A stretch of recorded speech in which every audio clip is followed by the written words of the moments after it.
আসসালামু আলাইকুম।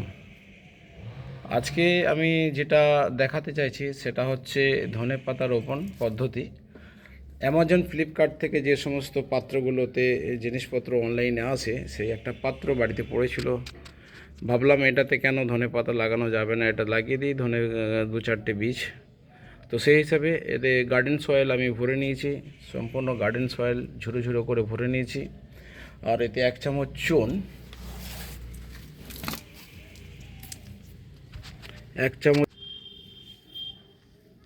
1 চামচ চুন অলরেডি আমি এতে দিয়ে দিয়েছি অবশ্য। 1 চামচ চুন আর 1 চামচ লাল পটাশ দেখতে পাচ্ছেন। আর একটা রাসায়নিক সার, এটা হচ্ছে 14-35-14, এটাও আমি 1 চামচ করে দিয়ে নিয়েছি। তো এরপরে আমি এই মাটিটাকে ভালো করে মিক্স করে নেব।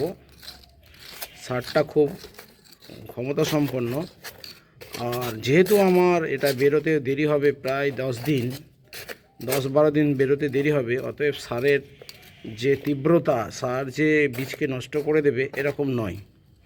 তো তাই আমি এই সারটা আমরা আলুতে যেভাবে দিয়ে রাখি, আগে থেকেই বীজ বোনার সঙ্গে সঙ্গে সার দিয়ে দিই, সেরকম আমরা এতে একটু সার দিয়ে মাটির উর্বর শক্তিকে বৃদ্ধি করে দিলাম।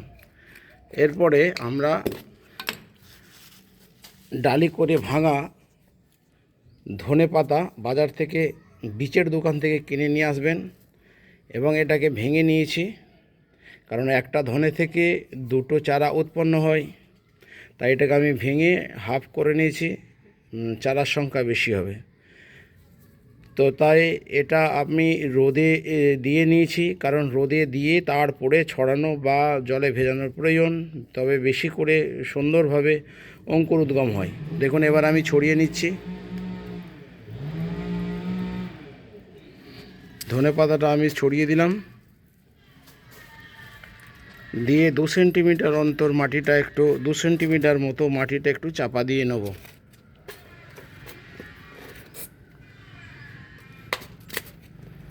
মাটিটা চাপা দিয়ে নেব, নিয়ে হালকা জল আঁচড়া দিয়ে এটাকে আমি ঢেকে রেখে দেবো। 1 সপ্তাহ ঢেকে রেখে দেবো, যেন এর ময়েশ্চারটা না চলে যায়। আরও দুটো ওপর থেকে ধনে বীজ ছড়িয়ে দেবো। এটা রোদে শুকানো আছে। থ্যাংক ইউ বন্ধু।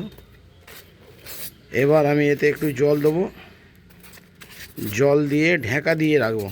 আর একটা কথা বলে রাখি, এই টবগুলো তলার দিকটা ফুটো থাকে না, যেহেতু আমার ড্রেনেজ দরকার, তাই আমি এগুলোকে একটু হোল করে দিয়েছি।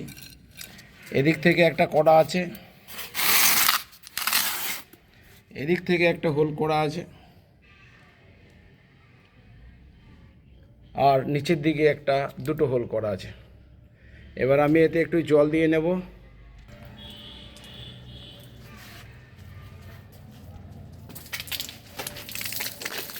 দেখুন জল দিয়ে দিচ্ছি।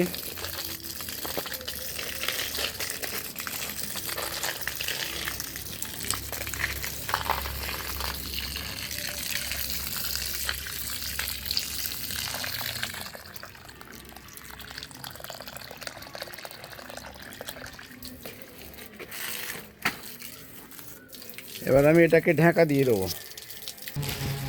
হ্যাঁ বন্ধু, দেখুন এবার জলটা তলা দিয়ে ড্রেন হয়ে যাবে, এক্সট্রা জল থাকবে না। তো আমি এবার আমি ঢাকা দিয়ে রাখবো, কারণ কোনোভাবেই আমি ময়েশ্চারটা একে শুকাতে দেব না, তাই এটাকে আমি ঢাকা দিয়ে রাখবো। ঢাকা দিয়ে দিলাম প্লাস্টিক।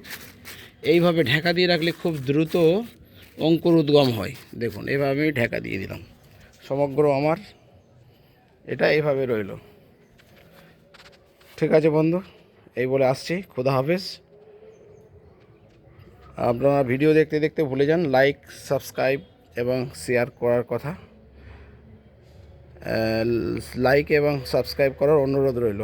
খোদা হাফেজ। দেখা হবে পরবর্তী ভিডিওতে। খোদা হাফেজ।